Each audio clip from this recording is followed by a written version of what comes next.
This is Speaking of Shakespeare, conversations about things Shakespearean.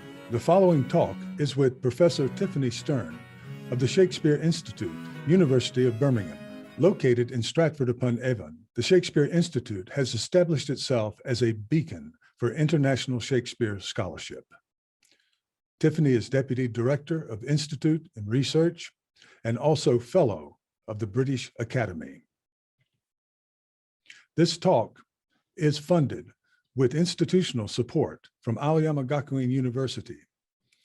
This series is also supported by a generous grant from the Japan Society for the Promotion of Science. Tiffany Stern, there you are. There you are. I got you to come on our program, and I am absolutely delighted, and I cannot tell you the truth now because you would be certain that I was being disingenuous or being, what would be a Shakespearean phrase, a base flatterer, or some kind of person like that, someone who in the end, in trying to give you all of the accolades I would want to give you, would end up backfiring and making me look a little bit like a fool. But thank you so much for being here today. I'm absolutely delighted to be here. Thank you very much for inviting me. Now, I saw you in person in 2019 at the Digitizing the Stage conference in Oxford. And I was going to be that guy who came in and broke into a conversation that, perfectly good conversation, happy that you were having with somebody you wanted to talk, with about something. I was going to be that guy during coffee break who broke in to tell you how much I've appreciated you working. Oh, yeah. Who are you? This guy from where? Japan? My goodness, you don't look Japanese. And I didn't get a chance because you had a major event going on parallel to that conference, and you had to kind of cut your time there, right? So yes, I was dashing back to get married. You got married. You got married, and congratulations. It's a little late, and I'll tell you what, that marriage, the early days of marriage, when you go from the wedding into a pandemic, that will test the mettle of any marriage, and mine included, and it's worked out very well. And my congratulations to you. You seemed, and you still seem so happy at that time. So congratulations. What I want to do is kind of get a little serious here and go into your past. I have been one of your super fans for about 20 years. I would say 20 years or so since making Shakespeare. And it approached me. I was trying to give a summary. I'm going to allow you to do this because you can do this better, that you're practiced at it. But at the very onset, I think you focused on the right in the word playwright, W-R-I-G-H-T. All right, that's a word that's been misspelled many times, and it's natural to think of Shakespeare and his contemporaries, playwrights, as writers, but rather than writes or makers of plays. These people made plays. It's very important in your work and in any consideration of Shakespeare gets to the essential, the element, the truth of what really happened. So your work, because it breaks up plays and performance to their component parts and examines the workings of those various parts. I love this, right? It helps so much to remove Shakespeare and other playwrights from that lingering Victorian romantic conception of the iconic author, right? And when we have that image of Shakespeare in our minds, it excludes so much of what it actually did happen, which was, let's call it genius, wonderful, outrageously innovative, all those great things, but something else other than an icon, Johnson or Shakespeare or any of these other guys sitting in a study and behaving like a Wordsworth or a Tennyson or something like that, who are all very fine poets, but it's a different animal, isn't it? So let us know a little bit, bring us up from the past for our younger audience, who may not be quite as exposed to your work, and bring us up to now, and then we're going to move into the future. Oh, thank you so much.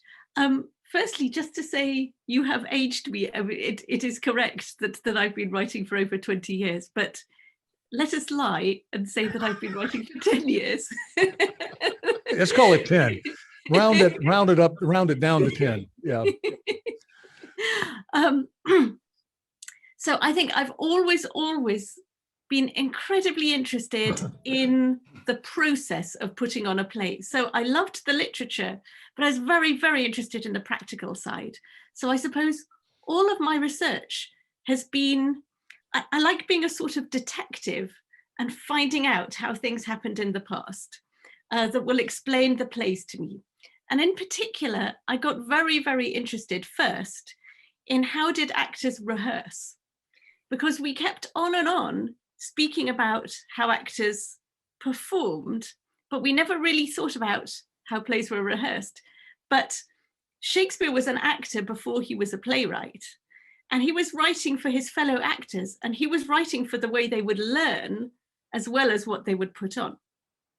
So I started researching rehearsal, and what I learned was that actors were given simply their own lines that they were going to speak, and then a cue of the last 1 or 2 or 3 words before each of their speeches.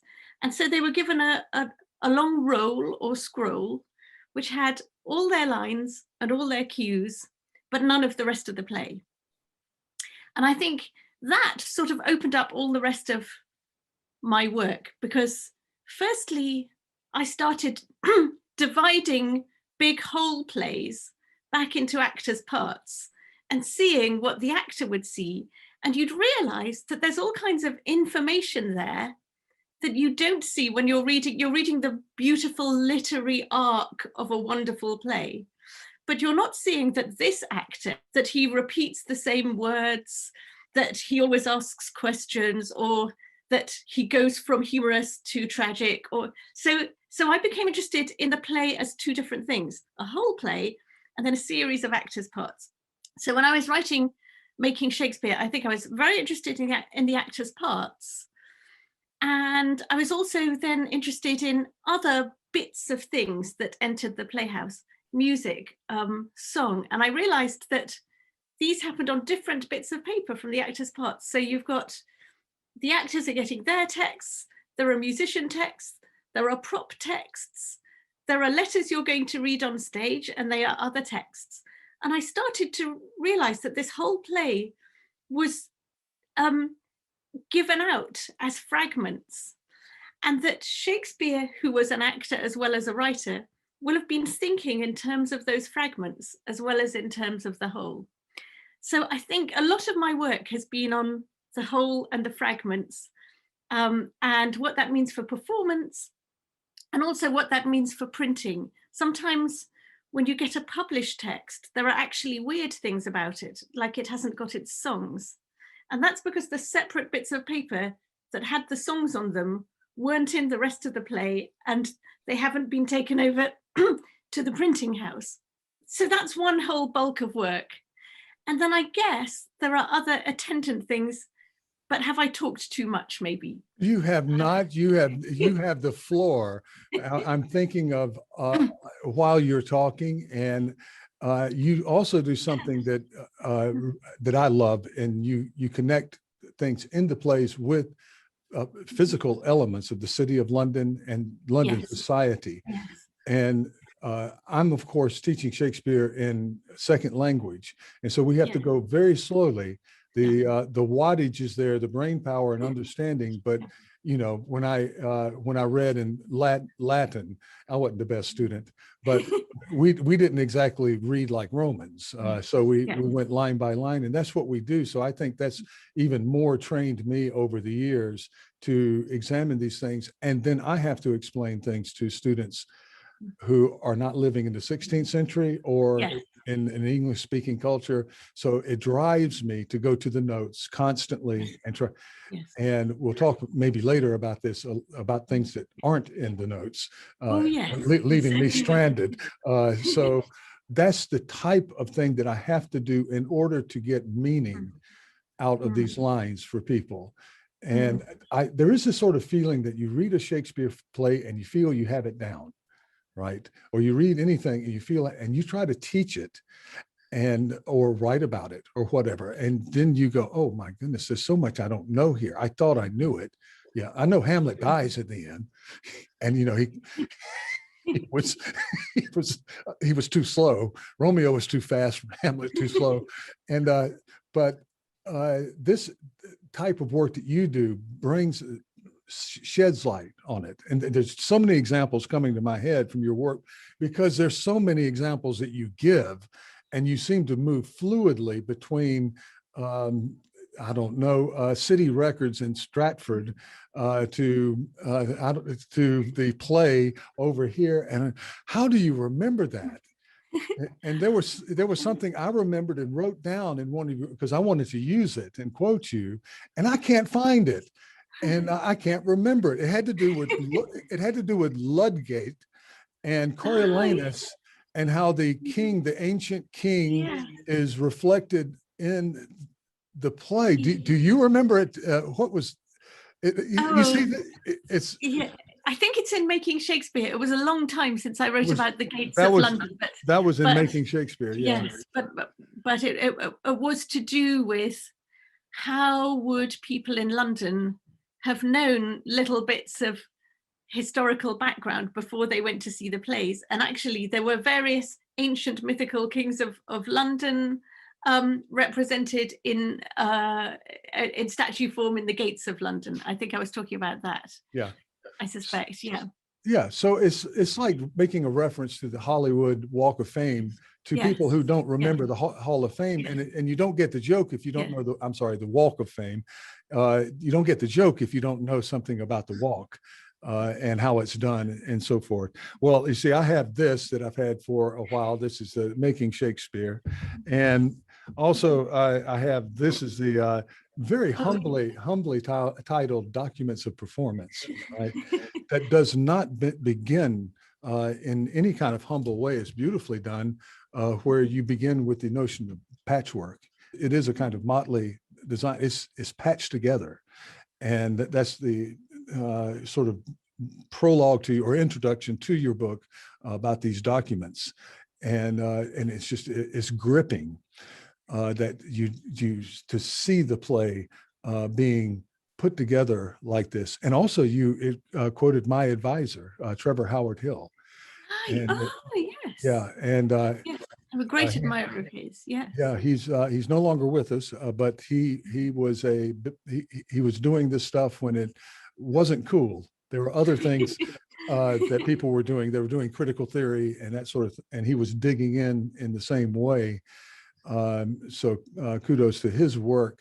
And so that just drew me in, and I've been following his work, but also Peter Blaney, who and the bookshops and so forth, that type of work, and other scholars I could name, including you, who have again shed so much light on meanings in these lines and helped me out of some jams in teaching, because I don't have the access to some of these records that. You've been pretty well situated in terms of libraries, yes, both at Oxford and Cambridge. I think they have some little libraries over there, right? Is that, and they'll let you go in and look at some things. So I get over there. I used to get over once a year, and it's just, it's this bonanza for me, and then it all ends too quickly. And but to be able to say, I can't remember, and just walk across the street or down the road a bit, and how nice is that? But you're in Stratford now, is that right? Yes. Okay. And so I don't know exactly how professors at the Shakespeare Institute do it, but it's with the University of Birmingham, which is about less than an hour away, I think. Yeah, and very close, very, very commutable. So maybe some people live in Birmingham, or maybe some people live in London. I don't know, but you're in Stratford. So I'm in Stratford. The Shakespeare Institute is indeed a satellite of the University of Birmingham, and it's for graduates only, so masters and doctoral students. So it's a sort of graduate centre that specialises in Shakespeare. Yes. And for me, as a Shakespearean, I thought, I loved being at Oxford, and I had intended to stay there forever, but I got very tempted by the idea of living in Shakespeare's hometown, teaching in a beautiful house in the centre of town, which is what the Shakespeare Institute is. Yeah. And teaching my primary love to doctoral and master's students. And if I might just say, if you love Shakespeare, why not think about coming over and doing some more at the Shakespeare Institute? I think I have a student who may be joining you next fall.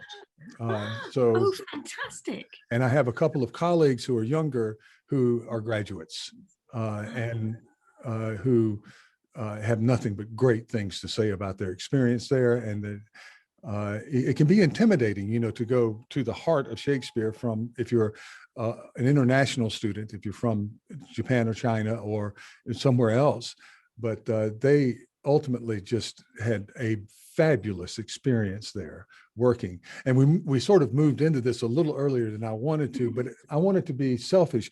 I studied at the Shakespeare Institute before it was the Shakespeare Institute. You talk about dating yourself. I can win. I can win this one. I was there. I was there when Patrick Stewart was playing Enobarbus and also Shylock in The Merchant of Venice, and Enobarbus, and Peter Brook's Antony and Cleopatra.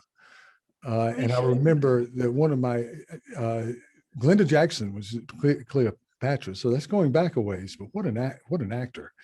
But Patrick Stewart just had this stage presence. You remembered him, he had that. And Jonathan Pryce played Petruchio. You see, I remember this like it was yesterday because it was just so much. And I was in college and it was transformative. It changed things for me. I tell other guests that I was supposed to go back to a small town and make a good bit of money selling insurance, which is a great thing to do. It's a great thing to do. And there have been times when I wondered if I made a mistake not doing that, when I didn't know about my next job. But that was the transformative thing, that the studying there. And the Institute was not with Birmingham yet, but it was still that house there. And we would go there every day. And actors would come over and talk to us. And we would meet actors at the Black Swan across the street, or the Dirty Duck. The Dirty Duck. And it's still there. And then it was just the Big Theater and the other place, which was a warehouse looking, a little tin building. It was nothing, but you had these seats and you could reach out and touch the actors if you wanted to. They were that close, and there's nothing like that, to see them in their dimension and fall into character. And you go, there's something between me and this person, right? It was just absolutely stunning. Now, let's see, what else? Stanley Wells came and talked with us, a younger Stanley Wells. And so we had all of these people, and it was just so great. And so I, highly recommend it. And I just think it's a wonderful experience. Now, you were at University College in Oxford, and then you moved, and then you moved to Stratford. So, and that's a kind of big move. It's not far away, but it's a big move. It is a big move. Yeah. And I'm glad to see you where you are. I think you are exactly where you should be. That's what I think. Okay, so I want to move into some of the stuff that you're doing now and hear what we have coming. And you have, speaking of Oxford, there's the St. Giles Fair every September.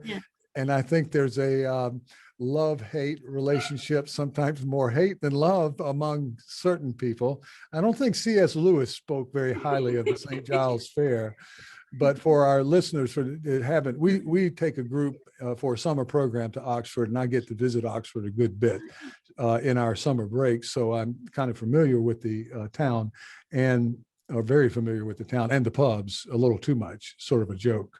But the St. Giles Fair comes in every September, and it is for the people. Yes. And people come in from outside, and so it is not the Oxford of people's imagination where you have all of these scholars walking around and so forth. And C.S. Lewis, of course, didn't like it so much. He thought it was a little too dirty for him, a little infra-dig. And it is, it has everything. And you are working on Fairgrounds and Shakespeare. And I wondered if maybe St. Giles wasn't somewhere in the back of your mind, or similar type things that we still have.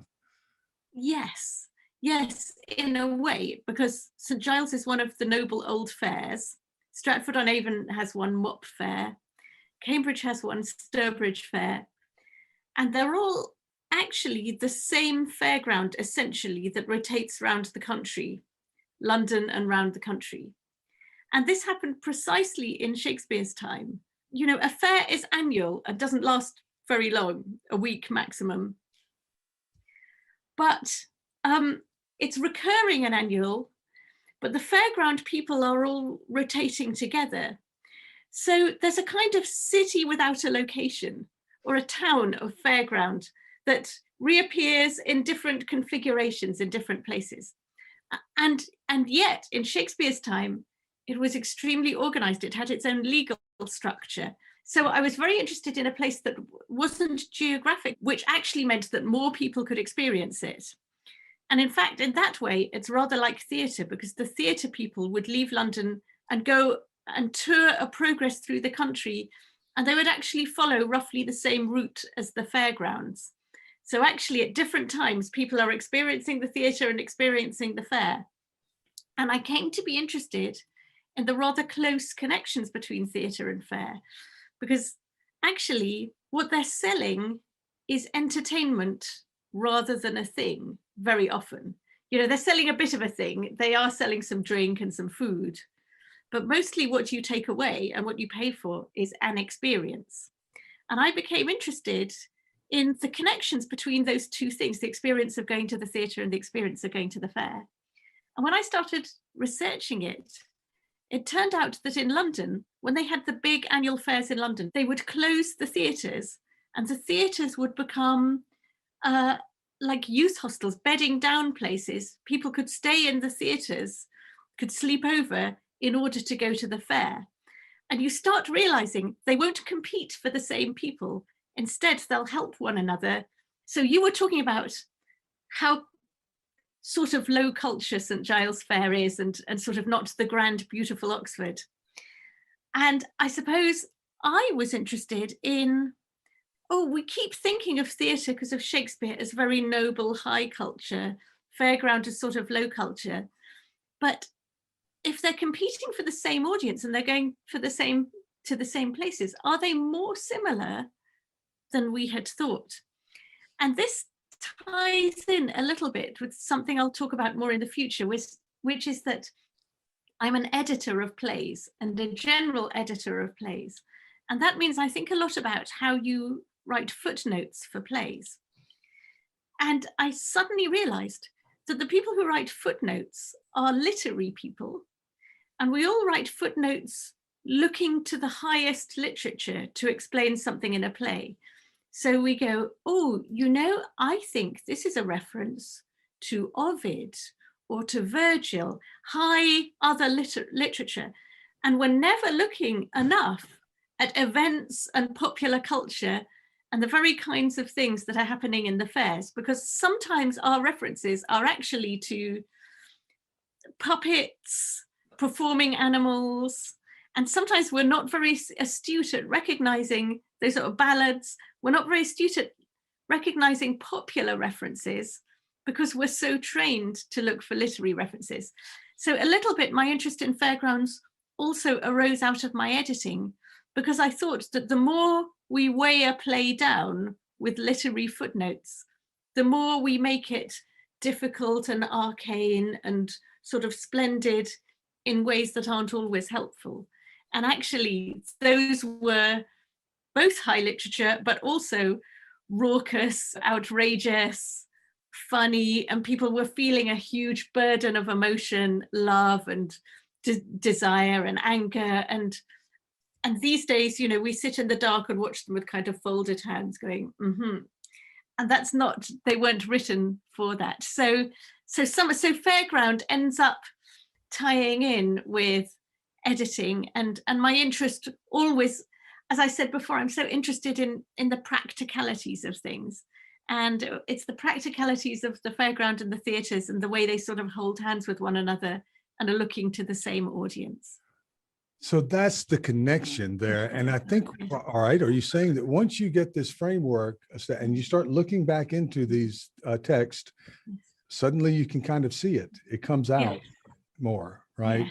Yes, it comes out more. And I think one of the issues is that the way we do research now, we've suddenly got marvelous tools on the internet. And I don't know if you have access to them in Japan, but there are things like early English books online, and it gives you all early modern texts, more or less. Many of them are transcribed, so you can hunt them for a quotation. I'm part of a group who championed. We like to think so. Actually, the national government just saw it in the National Consortium of Libraries. So saw it, but we were out there pushing and pushing and pushing. Oh, it is brilliant. And I also wanted, I talked with Heidi Craig, who's the general editor, and I think you probably have crossed paths with her. And they have are working up paratext, which makes it easier, she was saying, to search than Igbo even. So there's a kind of new generation coming along who are doing things that will even improve on or can be used alongside Igbo. But please go ahead. I wanted to put in that plug for Heidi and others. Igbo is spectacular and has revolutionized our lives and made research very different. But Igbo is so comprehensive that it can fool you into thinking that if you've checked something on Igbo, you've had kind of coverage. And I suppose what Fairgrounds alerted me to is that there are things that happen in quotations and you can find them on Igbo. Or, you know, a word and you wonder if Shakespeare coined the word or someone else coined the word, and you can look at that word. So there are brilliant things you can do on Igbo. But the sort of things that happened in Fairgrounds are, for instance, speaking not in a direct quotation, but in a patter, a manner of speaking. And I realized that because we were quite Igbo bound, we were not at all conscious of, oh, this man is imitating the patter of the person who speaks to his performing monkey. And it doesn't happen in direct quotations. There's a way of speaking to your performing monkey. And actually, I might just tell you that way. So if you had a performing monkey, you would say to your monkey a version of, what will you do for, and then you'd name something that everyone hated. The Pope, the King of Spain, the Turk, you know, you'd go to some horrible racist place. What will you do for? And then the monkey would play dead. And then you'd do a kind of, oh no, oh, I mentioned the King of Spain. Oh no, that's killed my monkey. Oh, I'm so sad, my monkey's dead. Oh, if only Queen Elizabeth were here. And now you've mentioned something so wonderful that the monkey springs to life. Okay, so that's the patter with the performing monkey. But it doesn't happen in direct words. It happens in a type of way of speaking. But once you realize that, you see, for instance, the performing monkey patter in Romeo and Juliet. The, you know, Romeo disappears and his friends are kind of, the ape is dead. Oh no. Oh, if only Rosalind were here, because they think he loves Rosalind. Right. But and you know, and you start to realize, okay, there are high literary references, but there are also popular culture references that we don't always follow through because they're located differently. So that goes back to the Fairgrounds. Well, the ape is dead. That was one that I have never really been able to explain. Yeah. And that series of speeches by Mercutio is so referential out there to Sarajevo, the book on fencing. There's another book on honor and the arms and Yes. heraldry and that sort of stuff. And he goes from all of that kind of a little bit more courtier level into Romeo without his row. And and then he goes into and references to Petrarch and all of the sonneteers throughout. But I even think, though, and it's been one of my little things, that even these high cultural references that have been made so much of, you can locate almost all of them to English text that were readable and also transferable. I'm very big on the Paul's Cross churchyard, where I felt like there was, and the nave of the cathedral, where there was a lot of exchange. So even what David Cressy talks about, the semi-literate. I mean, you can read the story and tell your mate who may not have quite the skills that you have, but these are readable text. And even if you can't afford them, you can browse the bookshop. And absolutely, so absolutely. And more than that, I'm working on ballads, which are songs, and you could print them on a broadsheet on one, which is to say, on a piece of paper printed on one side. So one big piece of paper could hold a whole ballad. People would take a ballad to a pub, and the person who could read would sing the ballad. Everyone else would hear the ballad, and they could learn the chorus and join in to the chorus. And then often that ballad would end up stuck on the wall of a pub because it also had a woodcut, a picture or so. So it's quite pretty. It's good wall decoration, and also people can sing from it. And ballads, when you look at ballads, and there's another great site, which I think everyone can have because it's free, and it's called EBBA, English Broadside Ballad Archive, EBBA. And when you look there, you realize that a lot of classical stories are in ballads and a lot of Bible stories are in ballads. And you realize, well, people don't have to have read Virgil. They just need to have heard the ballad of, Weeping Dido, or the ballad of Constant Susanna. And that's how they know a lot of these stories. And ballads is completely different from Fairgrounds, but you can see it's the same sort of interest that's dragging me over to ballads.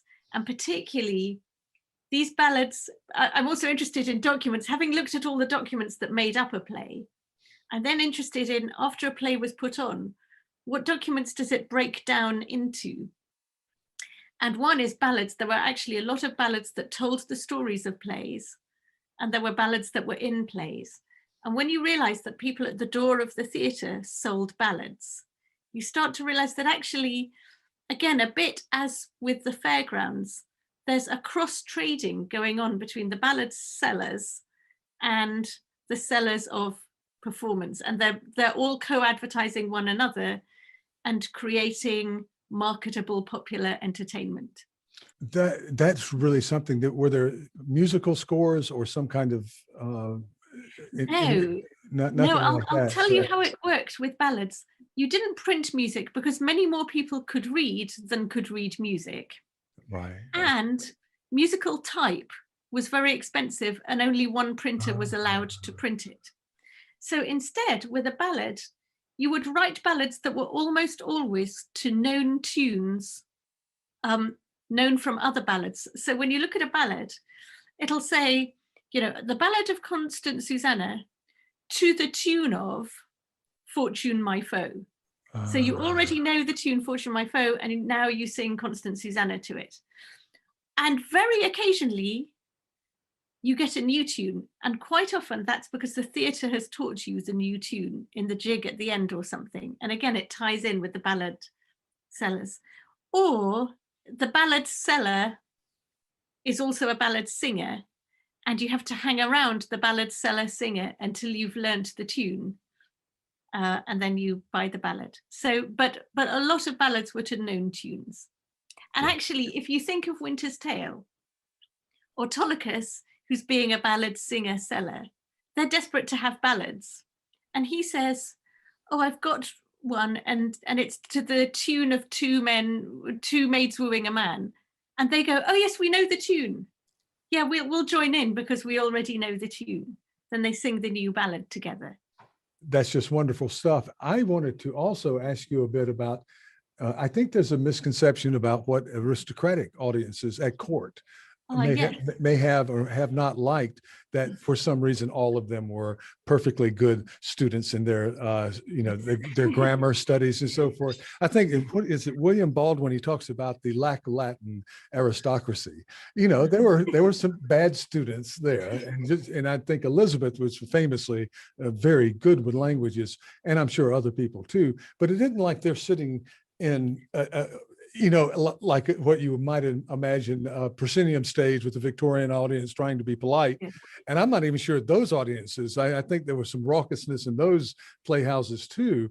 And a winter night when, one of the holidays, Christmas holidays, you're drinking, you're having a feast, and you're having an entertainment. And I think they were magnificently charmed by all of this folklore and culture and the things around them. There's a closeness that an aristocratic audience would have felt. And they too could go to the English version of Ovid if they couldn't quite remember who Psyche was, right? Absolutely. And they also loved ballads. I mean, one of the ways ballad tunes are preserved is that quite often they're set by people like Dowland, kind of important court lutanists or court composers. Everyone likes those tunes. I think one of the problems with us is that we have an idea of high culture and low culture that maybe speaks to something rather Victorian, where there were things you looked up to and things you looked down on. And I don't think in the early modern period those distinctions were the same. A bit like now, really.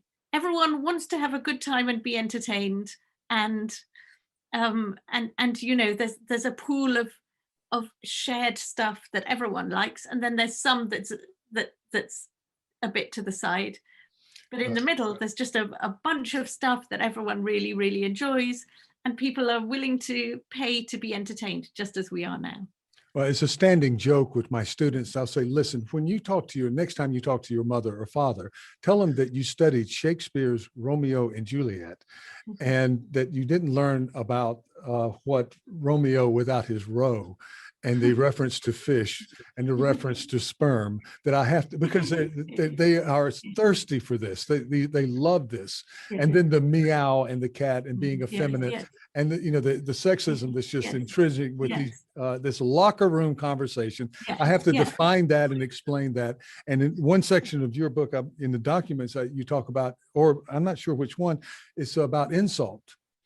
And I'm very interested right now. So this is selfish. I'm very interested in insult, and also the kind of initiation, the kind of gathering, the fellowship of insult, in a case like famously with Hamlet, where he looks at the groundlings and calls them a bunch of idiots who wouldn't understand anything more than a dumb show, right? And I'm thinking they loved it. Now, I grew up in the American South in this male culture, and you have the older guy at school who's the tough guy, and everybody's scared of him, and everybody respects him, and you try not to make eye contact. And one day he looks at you and he insults you and walks by, and you go, "I'm in. I'm in." He took time to insult me. And it's a little bit of breaking that, I guess, fourth wall a bit, where the actor playing Hamlet, of course, isn't a prince, right? And there's a sort of inside joke there where he's, I can't think of a polite taking the piss out of, kind of, we would say, giving him in English, in American English, but that is a kind of repartee among these. It's sort of a male young man thing, but and you have to be very careful, right? So if a comedian comes to South Carolina and does a show, he can go out there and say, "Well, I hear that all of you guys are a bunch of dumb, ignorant racists and so forth." All right, he might be able to get away with it, but the delivery, it's got to be expert. It's an all or none. Either you gather in everyone, or you are run out of the town. So I saw that you were talking about that in insult, and that lower vulgar speech is so present in Shakespeare, and it's so interesting, and it's so ignored.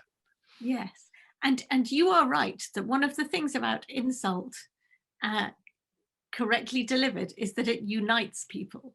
There's a unifying force in there. Yes, and it's sort of the joy. It unites people, and it gives them the opportunity to shout back at the stage or even throw things. Yeah. And it's incredibly interesting that Hamlet, he does so many clown things. He tells clownish jokes. He insults the audience in that way. He ends up digging up the skull of a dead clown. And there's a lot of there's a lot of tragic clown about Hamlet going on. And I think and I think that's one such example. But yes, one way you excite an audience is to notice them and to see them. And these days we talk about, in English, we talk about breaking the fourth wall.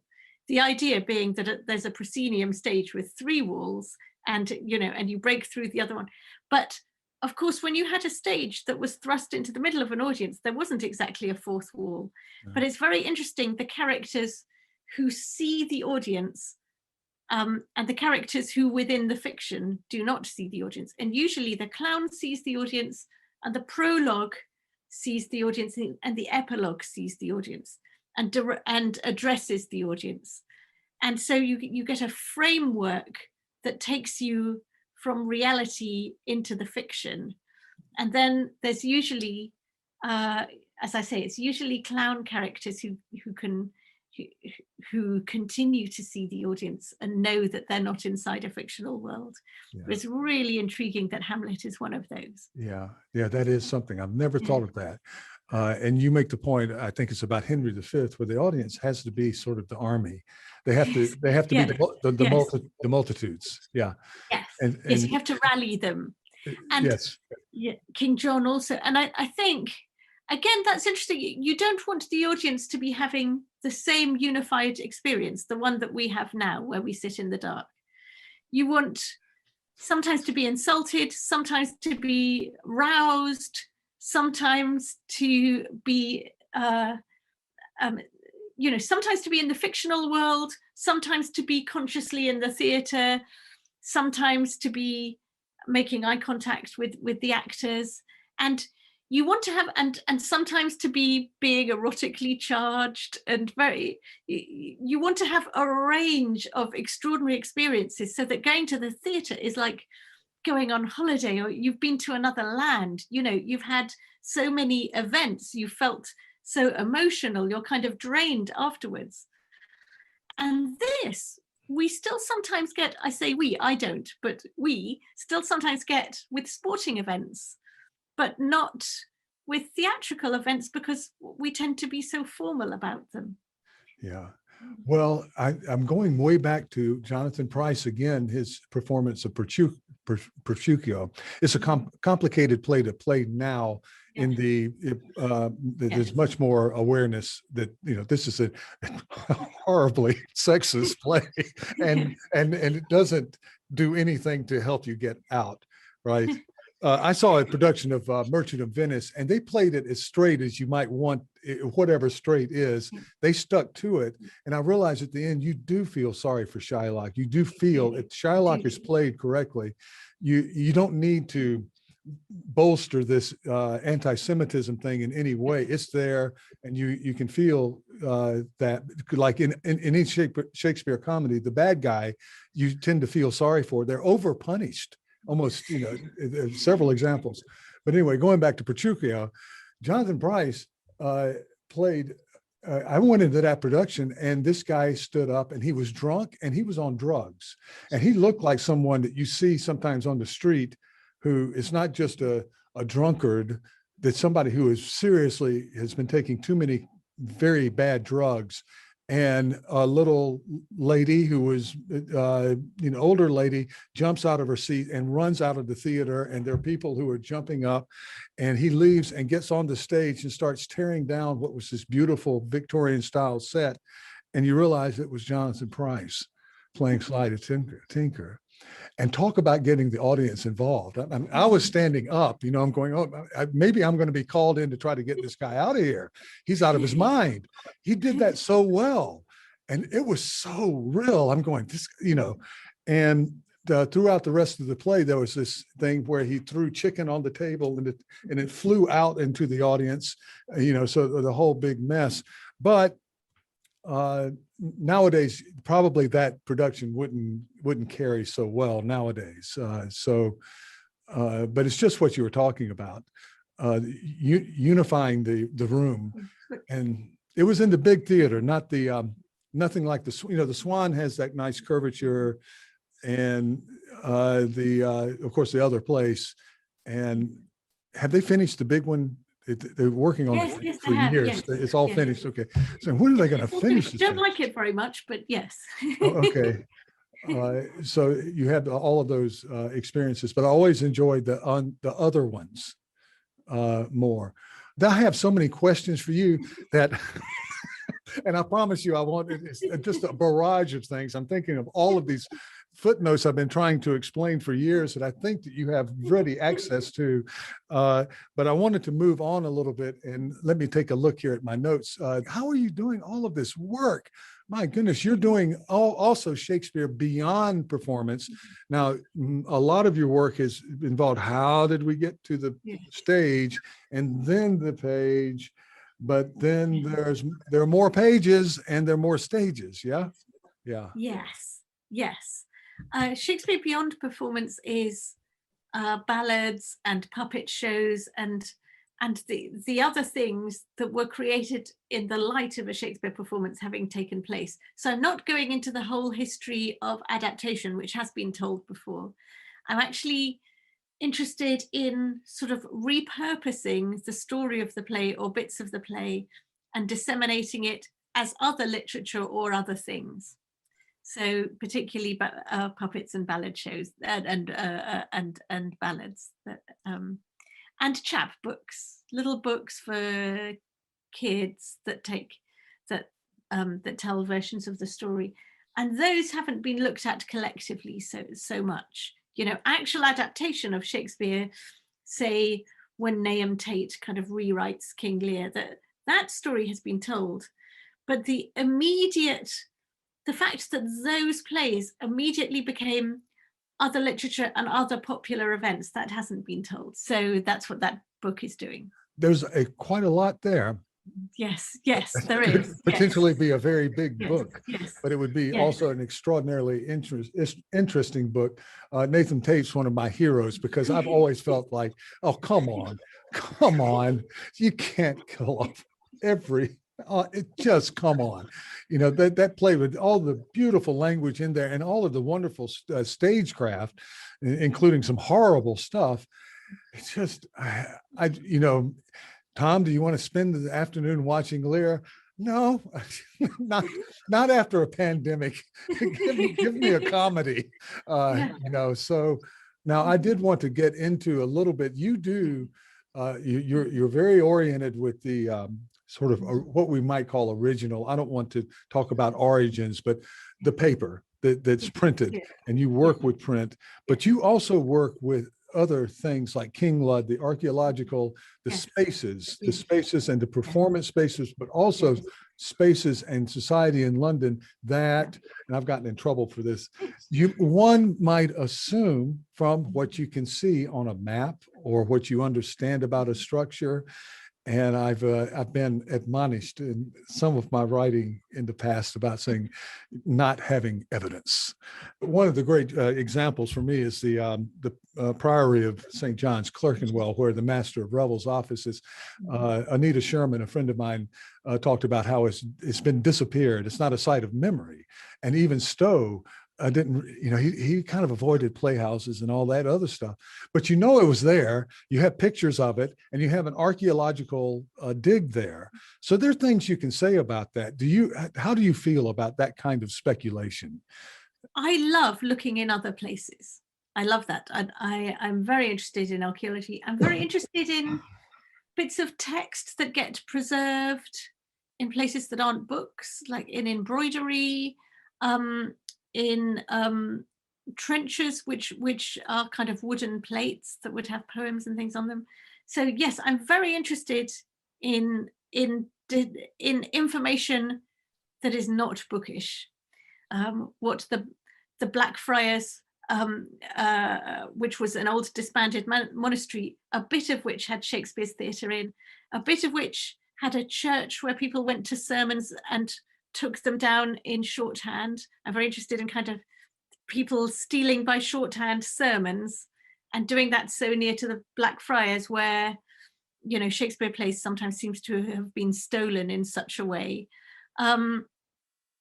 And yes, so I'm going off on a tangent. I'm very interested in other kinds of information. I am myself, I think, because, as I say, I like being a sort of historical detective on the past. You know, if I could dream of a different career for myself, I'd like to be a detective, because I like reading detective books.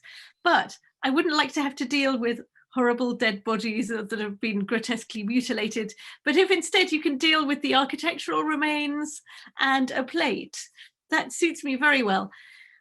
So I am very much myself an evidence person. I like to gather evidence, but I like to look differently and have a different pool of evidence, and then go, now I've looked at this pool of evidence, I don't think what you've always been saying is in fact right.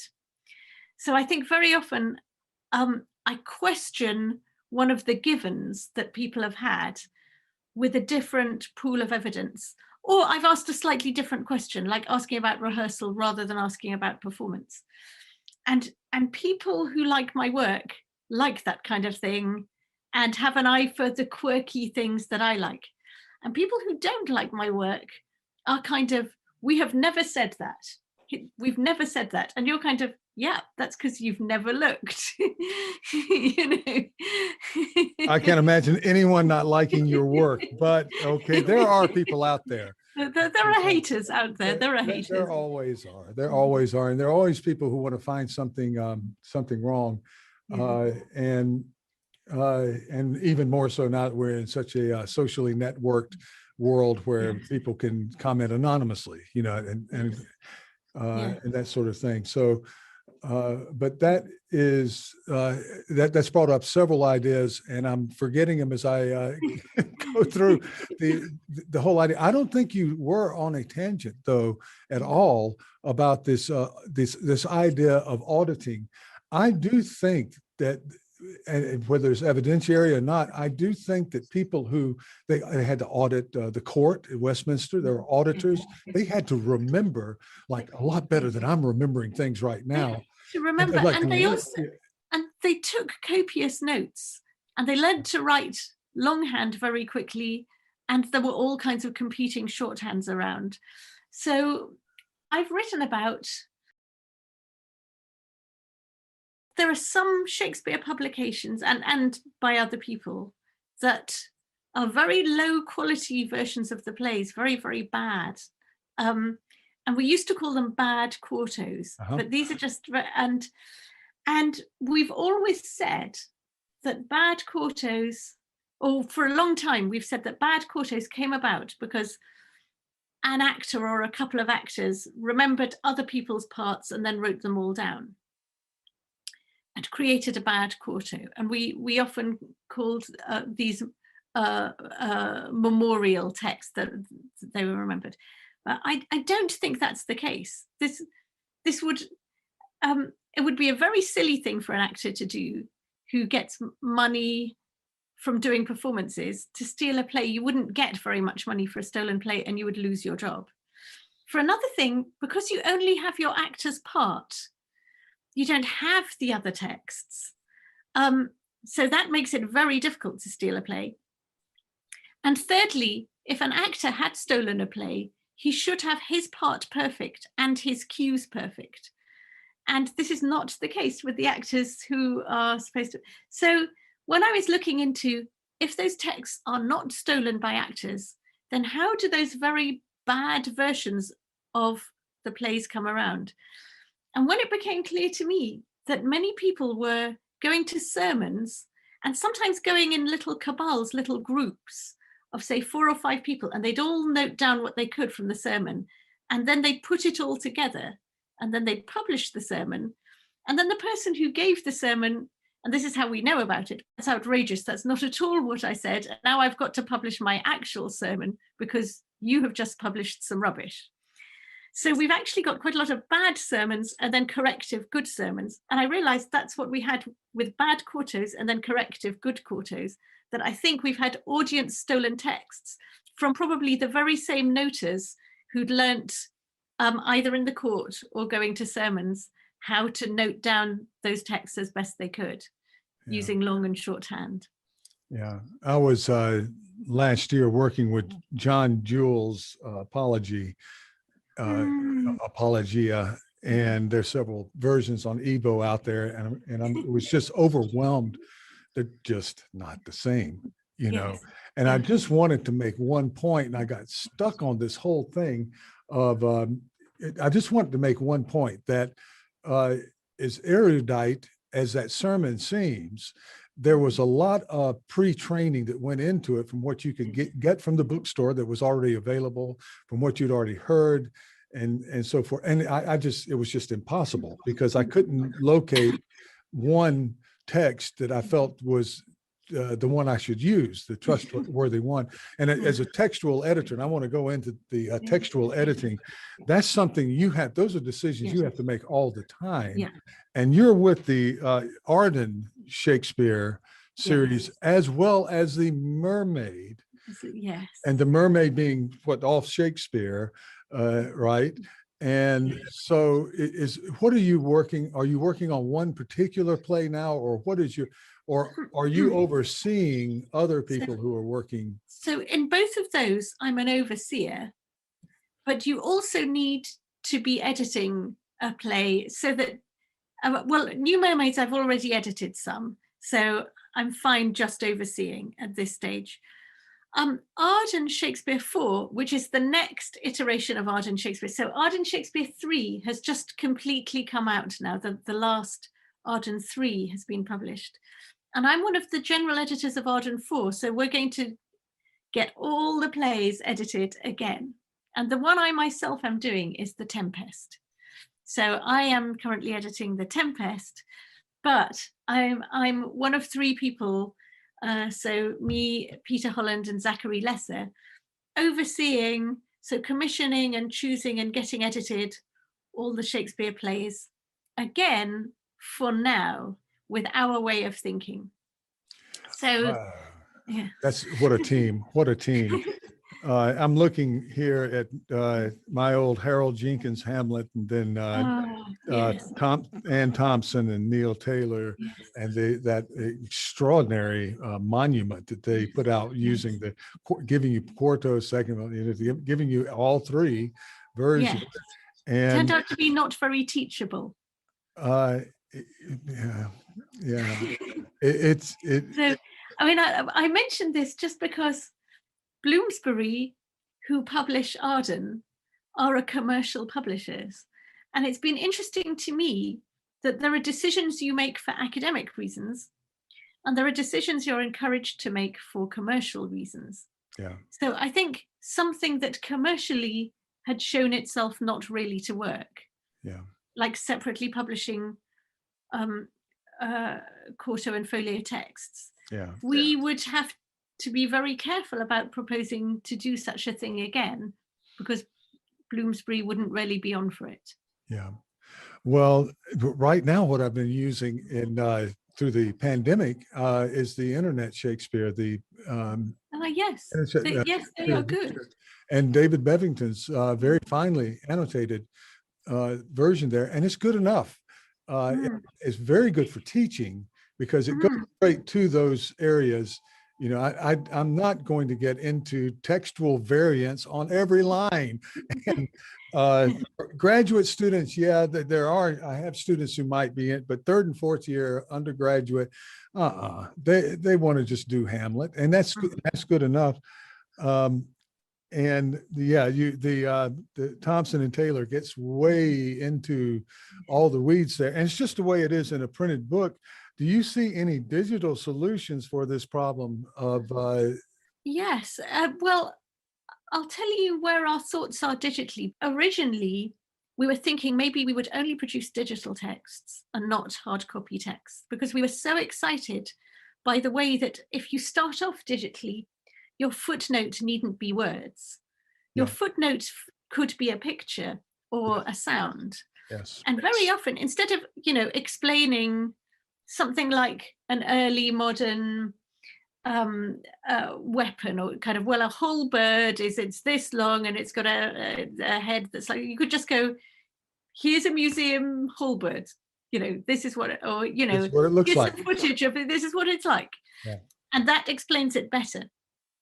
Yeah. But there are two problems.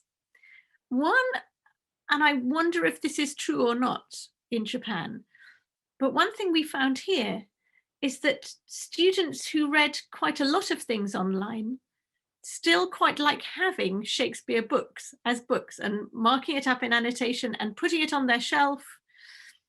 And so we realized that maybe it's not right to go only digital. Maybe the world either hasn't got there yet or will never get there. Because at the point when we started commissioning, we thought, we don't want this to be, I love books, you love books, but we thought maybe the future will end up all digital. But now we don't think that anymore. We think some things will be digital and some things will stay books. Yeah. Now, if we have to think of also producing hard copy, we can't have nearly so many digital bells and whistles unless we want two quite different texts, and sort of we want two similar texts. So for one thing, we've reduced, we'll still have some sounds and some pictures, but it won't be all sounds and pictures the way we'd thought it might be. And the other thing is sourcing online a picture or a sound that is A, free, and B, stable, so it'll still be there in 20 years.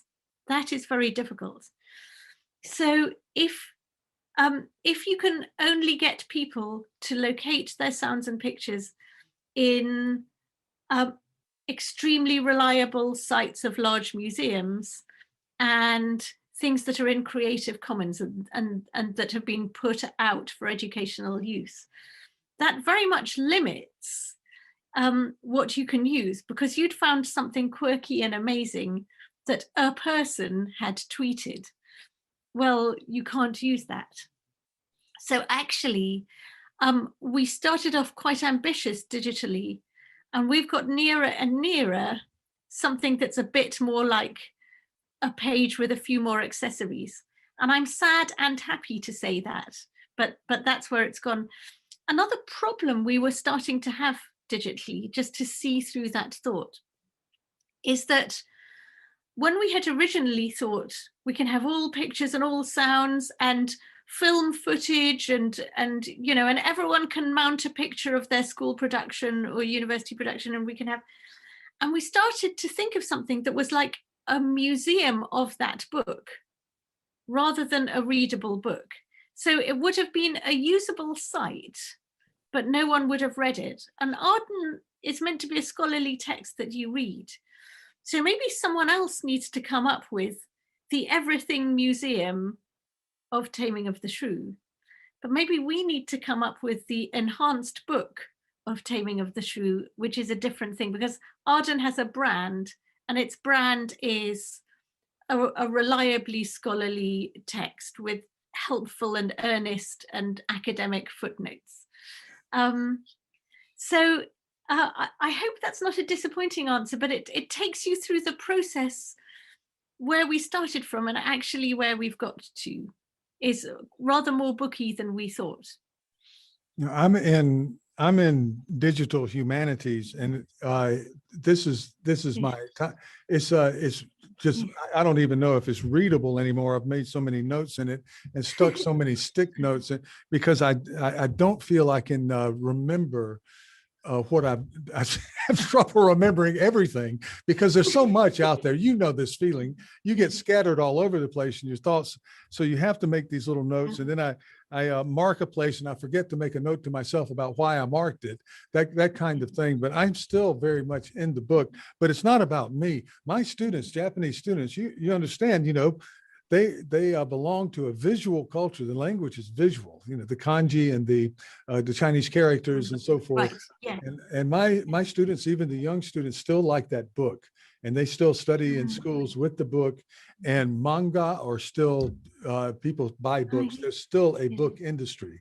Now it's suffered somewhat. I mean, there has been a movement to, I think, more of a distraction, more than you can entertain yourself online easier, or just as easy as you can go down and get a book at the store and entertain yourself. And whether anybody's going in and reading Jane Eyre, I'm not sure.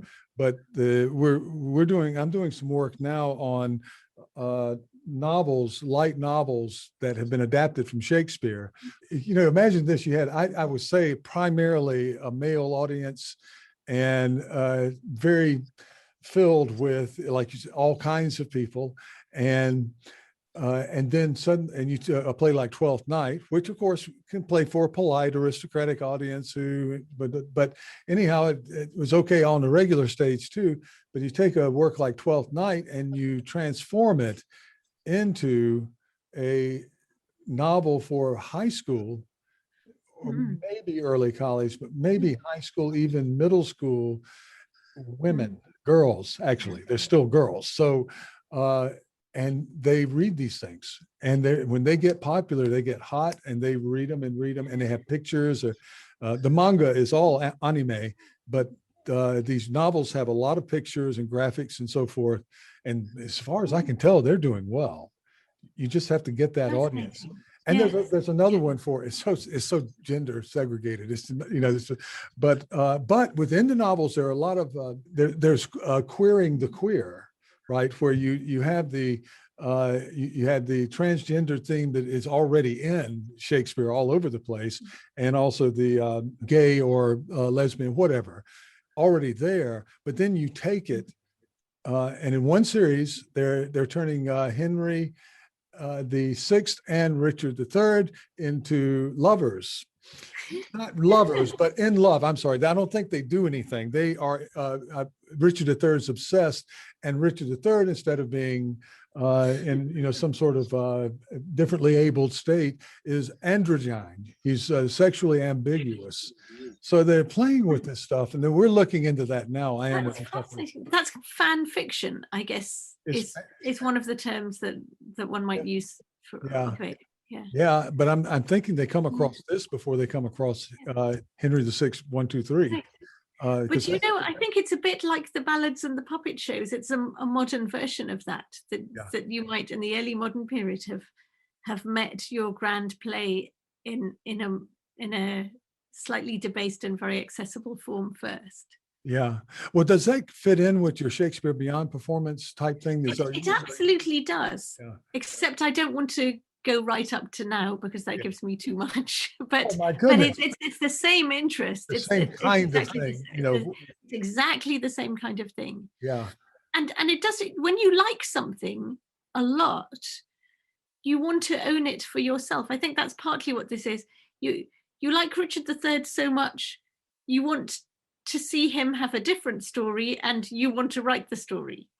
You know, and you want to make him a bit more like the things that you care about. Yeah. But it's a form of homage, because you like the original so much that you want to re-own it. And which is what Shakespeare did. And Shakespeare did exactly the same. So, just about every Shakespeare play was an adaptation of an already known story. Yeah. We'll throw a nurse into that story for humor and so forth. Yes. I did want to ask you before I let you off, what's the deal with the clowns in Romeo and Juliet? And I think this is pertinent to all what we've been talking about. It's just always, I've had trouble with it because it's a sad, sad play, and it's lofty in its themes and so forth. And there are these scenes where these clowns come in at the oddest time, like after the death of Tybalt, and I do get the humor. They have to change the song. You were talking about ballad. They have to change because they're going from a funeral suddenly to a wedding, and then back to a funeral. I figured out, right? So it's Tybalt's funeral, it's Juliet's wedding, and then it's Juliet's funeral. And there's some joke that I'm not getting in there, but I think that was the purpose. Have you seen? Yes. Okay, so I don't know that I have an answer, but I think if you think of it, Walt Disney learnt the device of have the death of Bambi, have something very sad and then have something very happy immediately afterwards, and vice versa, that the switch of emotions intensifies both emotion. That actually, it's fabulous to have them cry and then force them to laugh and then force them to cry, and and that gives the kind of emotional roller coaster sort of embodied event that theatre was meant to be. So I think Shakespeare in general liked that device of kind of, you think you're going to wallow in this, and I'm going to give you something so inappropriate and so tricky for you to deal with, and you're going to have to get into another emotion. So I think it's doing some of that. Yeah. But yes, I think it also might be taunting the audience with music it thinks it's going to get and doesn't get, or like, are we going to have a lovely rollicking song and we can join in the chorus, a nice ballad we know, or Yeah. yeah. I can see that, because I can't find a way where someone needs to go back to the tiring house, or they need time, they need to buy. Maybe there's a little bit of that, buying time for something else, but Yes. in the famous, the Zeffirelli version, all of that's just cut out. It's gone, yes. I'm sure other directors have cut it out too, because it doesn't. I mean, the other thing about clowning is that I think that whereas other bits of text, that's what the actor actually said. But clown text, I think it's kind of, here's a broad framework, improvise, do stuff, basically clown around for 3 minutes, make the audience laugh. And when you read it on the page, you're sort of, oh, this seems quite not funny at all. No. What's going on here? But I think it's just, I don't think the clown needed to be correct to the inscribed clown words, because they're famous for improvisation. Yeah, and Hamlet makes that point too much so sometimes, right? So yes. And of course with actors' parts, you can improvise as much as you like, and the other actors on stage won't even know whether you're on script or not, because they've only ever had their own script. So you can improvise away and then just home in on the last 3 words, which are the cue to the next actor. And provided you have the last 3 words, you can say what you like before. I see. I see. So that's sort of what you're doing. And then Shakespeare Beyond Performance, you're going to go take it, but you're going to take it beyond the age of Shakespeare into you talked about Nathan Tate, late 70s. Yes, just into the Restoration. Restoration. Well, that's enough. That's enough. There's a lot of restoration out there. And particularly, what do they call it? Is it the big No, it's not the big Reformation. The large, I don't know. They kind of absorb 3 centuries, parts of 3 centuries. Yes, the long 18th century. The long. I was thinking large. The long. It's not long. It's large, but it's also long. And there's so much there. I'm kind of glad I didn't now, because there's so little interest in just institutionally. I think there'd be a lot of student interest, but I loved the 18th century when I was studying it. I loved that stuff, and just brilliant. And what a theater scene. What a theater scene. Oh, amazing. Absolutely amazing. Yeah, I love the 18th century also. And the 18th century was also when they came up with the first dictionaries, and also the first theatre historians, the first really serious editors. I mean, actually, the work I, as an academic, do, I feel like it's a continuation of 18th century work, and sometimes of 18th century thought. And surprisingly good at it too. Yes. And reliable. This has just been wonderful. What I want you to do is think of anything that you would like to promote. You know how entertainers, say, I'm going to be appearing in Las Vegas and at the Mirage, and then I'm going to Miami. Is there anything? I don't know if we've kind of been not in conferences, but is there anything forthcoming that we can more immediately, let's say? The last little essay collection, and I'm in it talking about ballads, I published, is this one. This is from 2020. That's Um, 2020. Yeah, I yes. saw that. And I don't have it yet. So, well, maybe I can get you one. Anyway, it's an Arden Shakespeare rethinking theatrical document. So it's got really good people in it. Holger Syme has a really interesting essay. Richard Price has a really interesting essay. It's got great people in there. And I'm in there talking about ballads. So I certainly recommend this book. Yeah. What I'm currently writing now, this very instant, and I'm trying to decide whether it becomes a long article or a short book, is on chronology, the order in which Shakespeare's plays were published. And I'm looking at the 18th century man, Edmund Malone, who came up with the first chronology and invented how we do chronologies. And I was going to praise him because he rewrote his chronology 3 times, 3 different orders as he gathered more and more information. And his final order is more or less the order in which we say Shakespeare's plays were written in. Yeah. And it's important to us, the order Shakespeare's plays were written in, because we have so little biography of Shakespeare that we end up looking at the order in which he wrote plays and the moods of the plays, and we kind of make our biography of Shakespeare kind of strung along the order in which he wrote the plays. And anyone who does a stylometric analysis or something, they need to know that this is how Shakespeare was writing in the 1610s, and this is how he was writing in 1600. So order is incredibly important. But what I realized looking at Edmund Malone is that he came up with the methodology we use and that it's fundamentally flawed. So the thing I'm now writing is all chronology is wrong, but I've got to think of a more tactful way of saying that.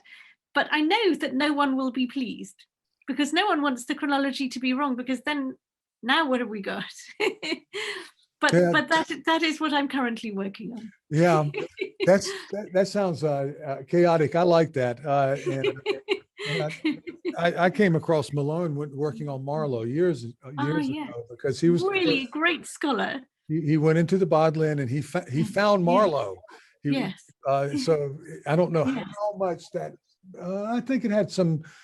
Yeah, in a sort of domino effect, that it was very influential. Just putting together an edition of Marlowe is what he did. Nothing in terms of distributing or anything. But the chronology has always been curious to me, because you have the chronology of the writing and the chronology of possible performance. Yes. And there's so many times I've been disappointed where there's just no record of a play. And darn, do I want it to happen in 1605 or 58, or I want to just, but people will say, well, we can assume this from Francis Mears, or, what it is. Yes. And it's really problematic. Yeah. When you start looking into what we've based our assumptions on, a lot of them don't really hold water. Or even if they do, to know that there was a play of that name performed then doesn't mean that the play that we've got is the same. Yeah. And sometimes when you date a line, you only date that line. You don't date the entire play, because a play isn't like a sonnet that you might write in a day. A play you might write over time. And very often a play has early signs, which everyone looks for, and late signs, which no one looks for because they want to know when it was written. But this play was both written in this period and in this period. So it's both an early and a late play. Well, I think the great example of what you're talking about for our audience, the great example is Hamlet running, had a run of 20 years more, but I mean, with perhaps Burbage. Yes. So you have an actor aging 20 years, and it's at the end. Am I right on this? At the end, it's kind of hard to make him, even if he's a graduate student, he's getting a little bit old to be the son. Old. Just to say though, you may or may not have heard that Sir Ian McKellen is going to perform Hamlet. Oh no, I have not. Now. Now. So yes, it was in the news, I think, a week or so ago. So we're going to have a Hamlet who's in his 80s. Oh, I can't wait. He never does anything badly. He never does anything but just extraordinarily well. He does it really well. It's going Oh, to do funny things with our mind to uh, see an ancient Hamlet. that it's on video, but that production of Edward II, I think back in the 70s, he absolutely kills it. It is just His Macbeth also, Brandon. and Macbeth with Macbeth. Judi Dench. Oh, Yeah. how he just has he just that's going to be crazy good. Well, listen, if Olivier can cast, if for that production, if he can cast his mother as a woman 12 years younger than he is at that time, you can have an 80-year-old Hamlet. Yeah. All right. Yeah. You know, so Because after all, it's acting. it's acting. Yes, it's acting. It's It's- acting, and you know.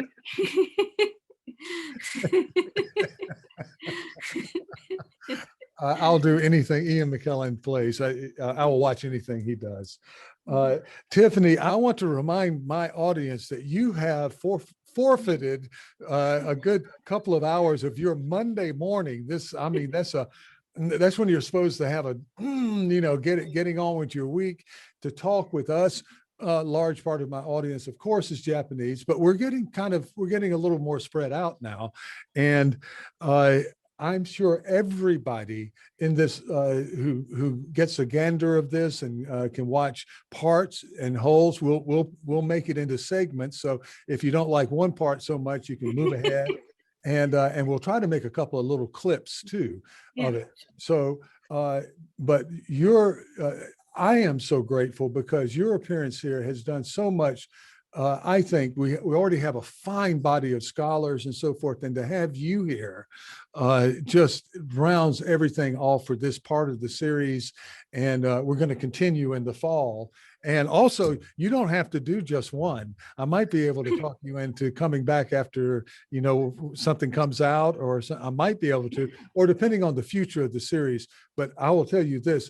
My Japanese audience is in a deep bow, and they love you, and they will love you even more if that's possible. And boy, do we hope we can see you in the Tiffany Stern in Tokyo and throughout Japan, and sometime in the not so distant future. And there are people out there who would love to have you back in to talk. And thank you again so much. Yeah.